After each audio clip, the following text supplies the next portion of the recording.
बिस्मिल्लाहिर्रहमानिर्रहीम। इब्तदा है उस अरहमर्राहिमीन के नाम से जो रहमतुल आलमीन सल्लल्लाहु अलैहि वसल्लम का भी खालिक है।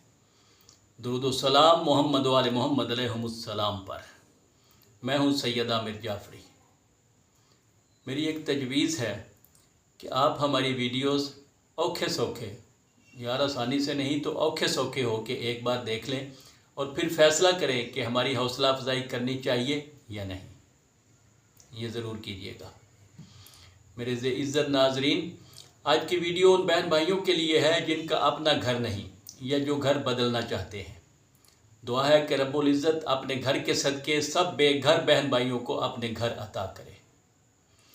अमलियात के ज़रिए हम अपने बहुत से मसाइल हल कर सकते हैं, लेकिन शर्त अमलियात के सारे लवाज़मात पूरे करना है, जिनके बारे में पहले भी कई वीडियोज़ में बता चुका हूँ।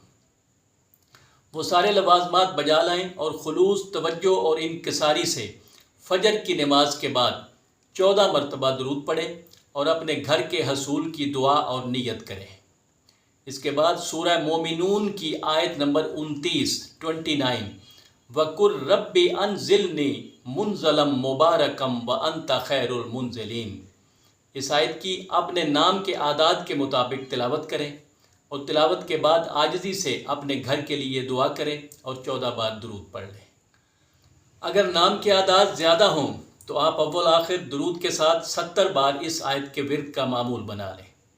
अल्लाह के नेक बंदों का तो एक बार दुआ करना ही काफ़ी होता है। आप भी जब अपने गुनाहों की माफ़ी मांगकर अल्लाह ताला के करीब होकर दुआ करेंगे तो वो दुआ ज़रूर मुस्तजाब होगी। अपना बहुत ख्याल रखिएगा। इंशाअल्लाह फिर मिलेंगे।